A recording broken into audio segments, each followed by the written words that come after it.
Hi friends, Shri Swami Samarth. मी सई.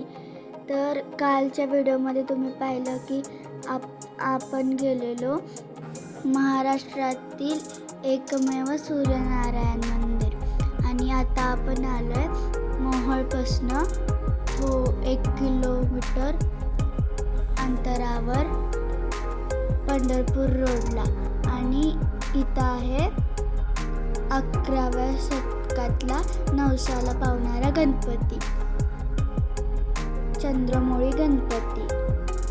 तर आता आपण मंदिरात जाऊया.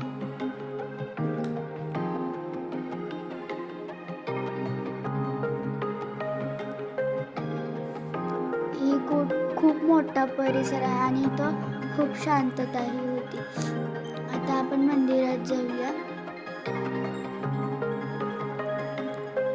मी तर इतके एक्सायटेड झालेले की असं वाटायचं होतं कधी गणपती बघते नंतर.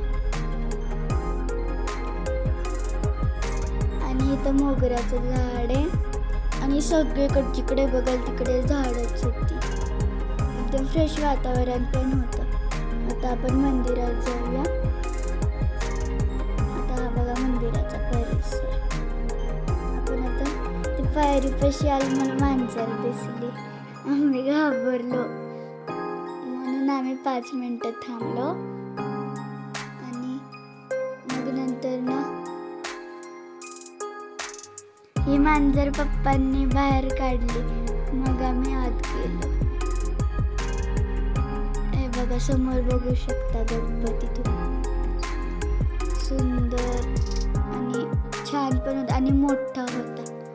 समोर असं एंट्री केल्यावर पहिल्यांदा तुम्हाला मोषकरा दिसतील आणि मग नंतर ना आपण गणपतीच्या पाया पडायला जाऊ. आणि किती सुंदर मूर्ती आहे, तुम्ही बघू शकता. आरुष तिकडनं हलत ना. अक्षरशः आम्ही ओढत नेलेलो त्याला.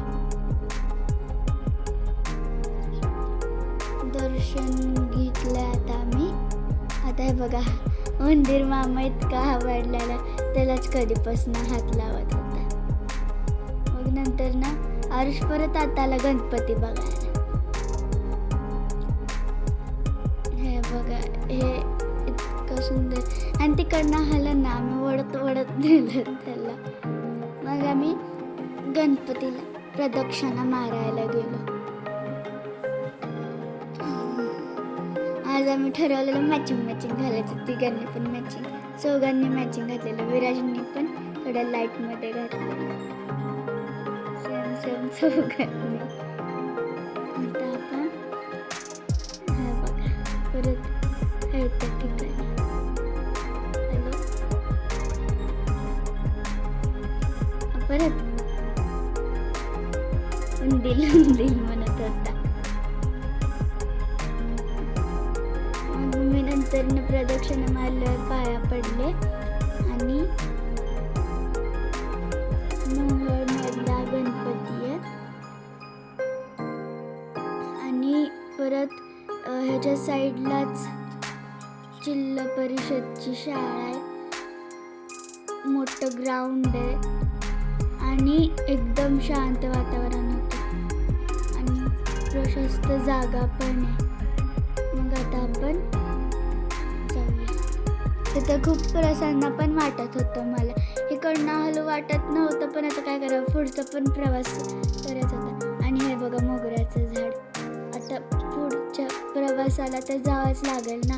मग तुम्हाला जर कुठं चाललो आहे पुढचा व्हिडिओ बघायचा असेल तर प्लीज जाता लाईक, सबस्क्राईब, शेअर करायला विसरू नका. आणि हे कट्ट्यावर ना आम्हाला इतके चढायला मजा येत होती. आम्ही येताना पण याच कट्ट्यावरनं आलो आणि जाताना पण त्याच कट्ट्यावरनं चाललोय. आता आपण चला तर गाडीत बसून, मला जायचं नाही आहे पण काय करायचं, जा तर लागणारच आहे की. चला आता आपण गाडीत बसूया. गाडी वळवायला गेली. चला गाडीत बसूया. बाय. पुढच्या प्रवास आम्ही कुठे चाललोय ते बघायला विसरू नका, लक्षात ठेवा.